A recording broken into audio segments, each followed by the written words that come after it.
যে বীর মুক্তিযোদ্ধা তারেক রহমান তার স্ত্রী হলেন বেগম খালেদা জিয়া।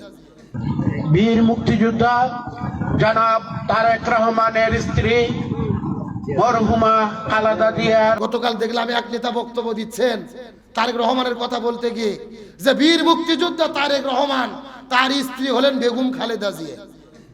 নাউজুবিল্লাহ বলবেন না? আচ্ছা, খালেদা জিয়া কি তারেক রহমানের স্ত্রী না মাও? মানে ও বক্তব্য দিতে গিয়ে মাইক পাইয়া ওর মাথা ঠিক নেই, বলতেছে বীর মুক্তিযোদ্ধা তারেক রহমানকে। তারেক রহমান কি মুক্তিযুদ্ধ করছে? বীর মুক্তিযোদ্ধা তারেক রহমানের স্ত্রী বেগম খালেদা জিয়া। জোরে নাউজুবিল্লাহ কর। আজকে মানে কিভাবে নেতার মনোরঞ্জন করা যায়, যদিও নেতারা এমন নিতে চায় না। নেতা কিন্তু এত খারাপ হয় না, এই কর্মীদের তেল আর পাম খাইয়ে এরা খারাপ হয়ে যায়। সেদিনকে এক সাংবাদিক সম্মেলনে এক সাংবাদিক বলতেছে মাননীয় চেয়ারম্যান তারেক রহমান। তারেক রহমান বলতেছে আমাকে মাননীয় বলবেন না, আলহামদুলিল্লাহ বলেন। তার মানে ওরা তেল মারতেছে, মনোরঞ্জন করতেছে। যদিও নেতারা এত প্রশংসা চায় না, কিন্তু কর্মীদের অতিরঞ্জন বাড়াবাড়ির কারণে এই নেতারা খারাপ হয়। যেই রকম ভাবে হামানের প্রশংসা পাইয়া ফিরাউন খারাপ হয়েছিল, এইরকম কর্মীদের তেল আর পাম পাইয়া আমাদের দেশের নেতারা খারাপ হয়ে যায়। ওই হাসিনা এত খারাপ হতো না যদি আশেপাশের তেল মারা নেতা কর্মী ওকে এত পাম না মারত। সুতরাং নেতাদের চাইতে মারাত্মক কর্মীরা কিন্তু খুবই খারাপ। আল্লাহর প্রশংসা নাই, রসুলের দরুদ নাই, নেতার প্রশংসা নিয়ে এরা যতটা ব্যস্ত থাকে। সুতরাং আখিরাতকে আমাদের চিন্তা করতে হবে। হাসরের ময়দানে আল্লাহর কাছে জবাব দিতে হবে। কেউ কাছে আসবে না, এই জমিন আপনার বিরুদ্ধে সাক্ষী দেবে, আপনার বাড়ি আপনার বিরুদ্ধে সাক্ষী দেবে। আপনার স্ত্রী কন্যায় ভাবে একদিন আঘাত করেছেন, ঘরের ভেতরে কেউ দেখেনি, ওই ঘরের বাটি আপনার বিরুদ্ধে সাক্ষী দেবে। আপনি যেই জমিনের উপরে দাঁড়িয়ে একজন মানুষকে আঘাত করেছেন, হত্যা করেছেন, ওই জমিন আপনার বিরুদ্ধে সাক্ষী দিয়ে দেবে। আপনি যেই ঘরে বসে থেকে জনগণের হক নষ্ট করেছেন, চাল ডাল ঘুম চুরি করেছেন, ওই ঘরের বাটি আপনাকে সাক্ষী দেবে। ও আকুরা জাতিল আরদু আসকালাহা, জমিন আপনার বিরুদ্ধে দাঁড়িয়ে যাবে। সুতরাং ফামাইয়া আমাল মিসকালা যাররাতিন খায়রান ইয়ারা, আল্লাহ তাআলা ভালো আমলের বান্দা দেবেন। বিন্দু বিন্দু ভালো কাজ করলে ফলাফল পাবেন। ওয়ামাইয়া আমাল মিসকালা যাররাতিন শাররান ইয়ারা, যদি ছোট্ট ছোট্ট খারাপ কাজ করেন, মন্দ কাজ করেন, তার বিনিময়ে আপনি প্রতিদান পাবেন। সুতরাং দুনিয়ার ভেতরে ভালো ভালো কাজ বেশি করার দরকার আছে না নাই? ইমাম আযম আবু হানিফা রাহমাতুল্লাহ আলাইহি কেঁদে কেঁদে কেঁদে কেঁদে সারা রাত জেগে জেগে তিনি মসজিদে নামাজ পড়ে কান্না করে করে আল্লাহর কাছে দোয়া করা শুরু করলেন। চিৎকার করে বলেন না সুবহানাল্লাহ। আমার প্রিয় বন্ধুগণ, মুসলমান ভাইরা, গভীর মনোযোগ লক্ষ্য করুন। আপনার ইমাম, আমার ইমাম, বড় ইমাম, চার ইমামের এক ইমাম, ইমাম আযম আবু হানিফা রাহমাতুল্লাহ আলাইহি, যার কথা বলতেছিলাম, ইমানের কত শক্তি, ইমানের কত পাওয়ার। সারা রাত জেগে জেগে কবরের কথা চিন্তা করে, আখিরাতের কথা চিন্তা করে, কেঁদে কেঁদে আল্লাহর কাছে দোয়া করে বলে, আল্লাহ জানি না আমার কখন মৃত্যুর ডাক চলে আসবে, আমি দুনিয়ার মধ্য থেকে বিদায় নিয়ে চলে যাব, আমার কপালে কি আছে জানি না, তবে ভালো কাজগুলো কবুল করে নেন। খারাপ কাজগুলোর জন্য যদি কোনো অন্যায় অপকর্ম করে থাকি, ওই কাজগুলো আপনি আমাকে মাফ করে দেন। এইভাবে সারা রাত জেগে জেগে নামাজ পড়তে পড়তে ওই 2 রাকাত 4 রাকাত 6 রাকাত 8 রাকাত এইরকম নামাজ পড়তে পড়তে পড়তে পড়তে রাত পার হয়ে গেছে। ওই মসজিদের ইমাম মসজিদে ফজর নামাজের আজান দেওয়ার জন্য ঘর থেকে বের হয়েছে। মসজিদে আসার পরে দেখে ইমাম আযম আবু হানিফা রাহমাতুল্লাহ আলাইহি সারা রাত জেগে জেগে নামাজ পড়ে পড়ে আল্লাহর কাছে কান্না করে করে সারা রাত কেটে দিয়েছে। এ মুসলিম ভাইরা, গভীর মনোযোগ লক্ষ্য করুন। তাদের মধ্যে আখিরাতের কত চিন্তা ছিল, আখিরাতের কত হিসাব নিকাশ তাদের মধ্যে ছিল। এই দুনিয়ার মধ্য থেকে আখিরাতের কত পেরেশানি করেছে, অথচ দুনিয়ার জীবনের ভেতরে এই দুনিয়ার মায়া ছায়া পরিবারের টেনশনে পড়ে আমরা আল্লাহকে ভুলে গেছি, আখিরাতকে ভুলে গেছি, মৃত্যুকে ভুলে গেছি। অথচ এই দুনিয়া হলো ক্ষণিকের জীবন, সামান্য পরিমাণ সময়। আখিরাতের জীবন হলেন সর্বোচ্চ সময়। ওই আখিরাত জীবনকে দাম যদি দিতে না পারে, এই দুনিয়ার মধ্যে যদি দুনিয়ার মোহে পড়ে যায়, এই দুনিয়ায় মায়ায় ছায়ায় অবহেলায় আমাদের জীবনের সময়গুলো পার করে দিই, আখিরাত জীবনে বড় বিপদের মধ্যে পড়তে হবে। এই দুনিয়ার ভেতরে যত নবী রাসূল পৃথিবীর মধ্যে আগমন করেছেন, আল্লাহর কাছে সবচাইতে বেশি দামি বলেন এই দুনিয়ায় যারা আল্লাহর পক্ষ থেকে নবী ছিলেন, আল্লাহর পক্ষ থেকে রাসূল ছিলেন, আল্লাহ এবং রাসূলের পরে এই পৃথিবীর ভেতরে সবচাইতে যিনি দামি মানুষ যারা নাম হলেন হযরতে আবু বকর সিদ্দিক রাদিয়াল্লাহু তাআলা। পৃথিবীতে যত নবী রাসূল এসেছেন তারা হলেন আল্লাহর কাছে সবচেয়ে দামি। সব নবী রাসূলের চেয়ে তারপরে যিনি সবচাইতে বেশি দামি তার নাম কি? হযরত আবু বকর রাদিয়াল্লাহু তাআলা আমার নবীজির যিনি হিজরতের সাথী ছিলেন, নবীজির মৃত্যুর সময় পাশে ছিলেন।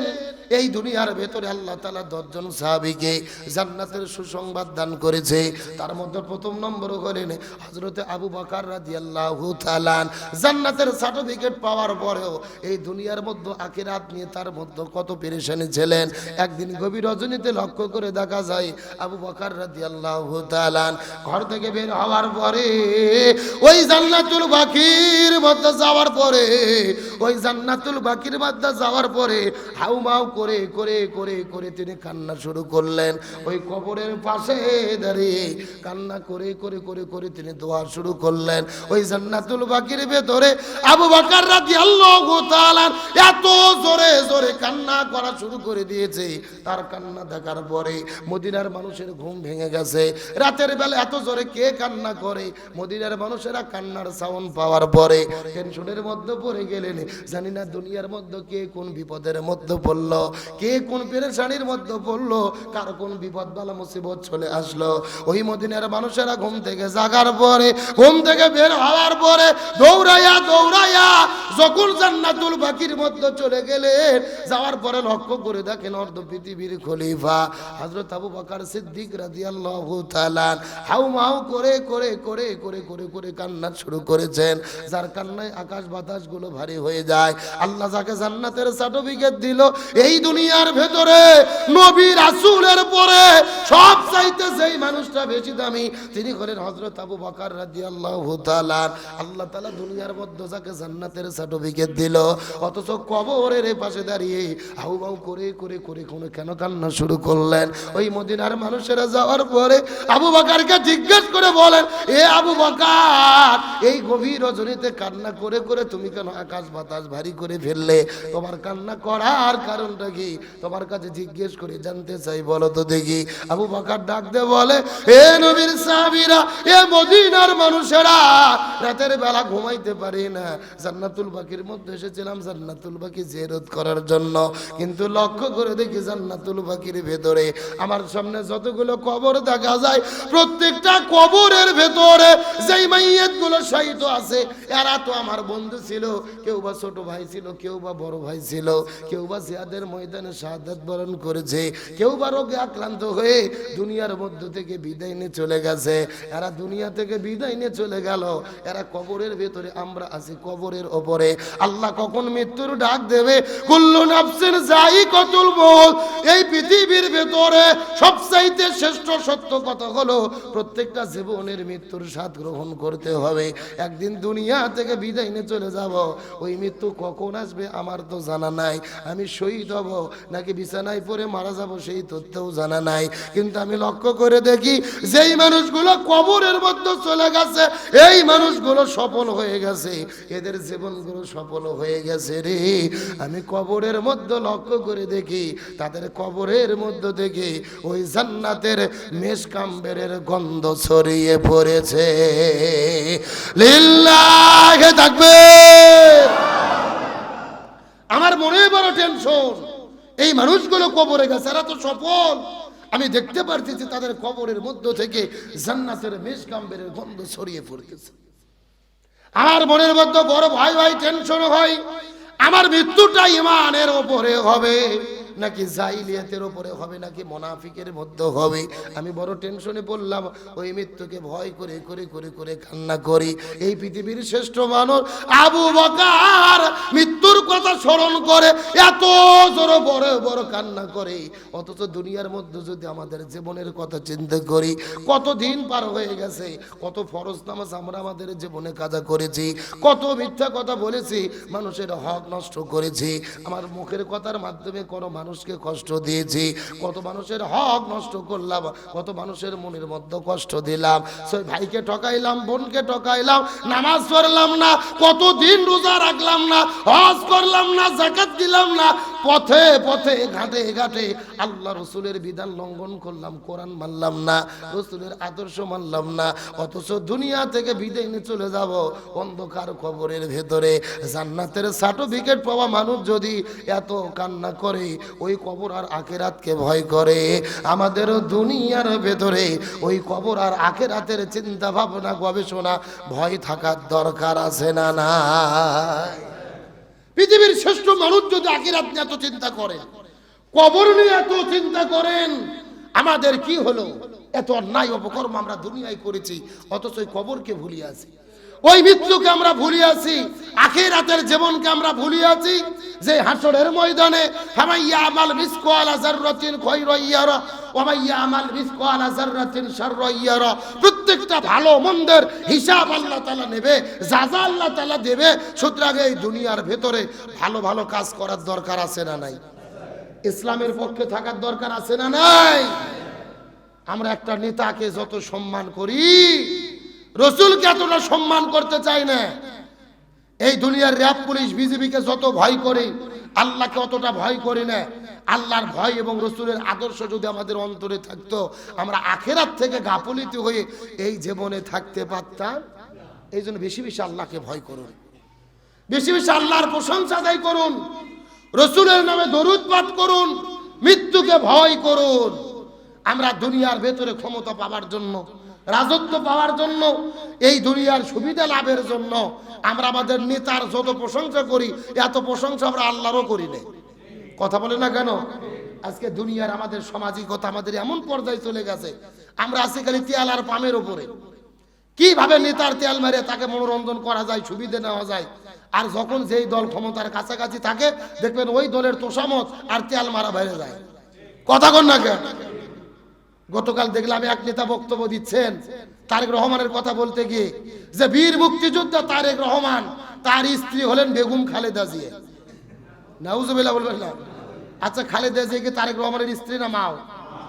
মানে ও বক্তব্য দিতে গিয়ে মাইক পাইয়ে ওর মাথা ঠিক নেই, বলতেছে বীর মুক্তিযোদ্ধা তারেক রহমানকে। তারেক রহমান কি মুক্তিযুদ্ধ করছে? বীর মুক্তিযোদ্ধা তারেক রহমানের স্ত্রী বেগম খালেদা জিয়া। জোরে নাউজুবিল্লাহ কর। আজকে মানে কিভাবে নেতার মনোরঞ্জন করা যায়, যদিও নেতারা এমন নিতে চায় না। নেতা কিন্তু এত খারাপ হয় না, এই কর্মীদের তেল আর পাম খাইয়ে এরা খারাপ হয়ে যায়। সেদিনকে এক সাংবাদিক সম্মেলনে এক সাংবাদিক বলতেছে মাননীয় চেয়ারম্যান তারেক রহমান।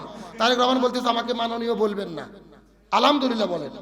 তার মানে ওরা তেল মারতেছে, মনোরঞ্জন করতেছে। যদিও নেতারা এত প্রশংসা চায় না, কিন্তু কর্মীদের অতিরঞ্জন বাড়াবাড়ির কারণে এই নেতারা খারাপ হয়। যেই রকম ভাবে হামানের প্রশংসা পাইয়া ফিরাউন খারাপ হয়েছিল, এইরকম কর্মীদের তেল আর পাম পাইয়া আমাদের দেশের নেতারা খারাপ হয়ে যায়। ওই হাসিনা এত খারাপ হতো না যদি আশেপাশের তেল মারা নেতা কর্মী ওকে এত পাম না মারত। সুতরাং নেতাদের চাইতে মারাত্মক কর্মীরা কিন্তু খুবই খারাপ। আল্লাহর প্রশংসা নাই, রসুলের দরুদ নাই, নেতার প্রশংসা নিয়ে এরা যতটা ব্যস্ত থাকে। সুতরাং আখিরাতকে আমাদের চিন্তা করতে হবে। এই দুনিয়ার যেমন শেখ যেমন নয়, দুনিয়ায় আপনি একটা বড় নেতা হলেন, চেয়ারম্যান হলেন, মেম্বার হলেন, এমপি হলেন, মন্ত্রী হলেন, আপনার ফেমাস হলেন, আপনি ভাইরাল হলেন, तमाम পৃথিবীর লোক আপনাকে চিনল, আখিরাতে গিয়ে আপনি ঠেকে গেলেন, আপনাকে জাহান্নামে যাওয়া লাগলো, আপনি সফল না ব্যর্থ? এই দুনিয়ায় আপনি সবচেয়ে একটা গরিব মানুষ, আপনি ভিক্ষা করে খান, আপনি দিন মজুর, মানুষের জমিতে কাজ করেন, ঠেলাওয়ালা, রিক্সা চালান, এই দুনিয়ার কোনো সম্মান আপনার নাই। কিন্তু আল্লাহ যদি আপনাকে সম্মান করে, আপনি যদি আখিরাতে জান্নাত পান, আপনি হলেন সবচেয়ে বড় সফল ব্যক্তি। সুতরাং এই দুনিয়ার ক্ষণিকের জীবন নয়। আসুন না আমরা আখিরাতকে প্রাধান্য দেই। দুনিয়ার ক্ষমতা, মহত্ব, টাকা পয়সা, সম্পদের দিকে নয়, মৃত্যুকে ভয় করে, আল্লাহকে ভয় করে, রসুলের আদর্শে আমরা জীবন যাপন করি, ওই আখিরাতের জীবনকে আমরা যেন প্রাধান্য দিয়ে এই দুনিয়ার জীবন চলতে পারি, আখিরাতের জীবনের কল্যাণের জন্য এই দুনিয়ায় কাজ করতে পারি। আল্লাহ তাআলা আমাদের সকলকে তৌফিক দান করুক, সকলে বলেন আমিন।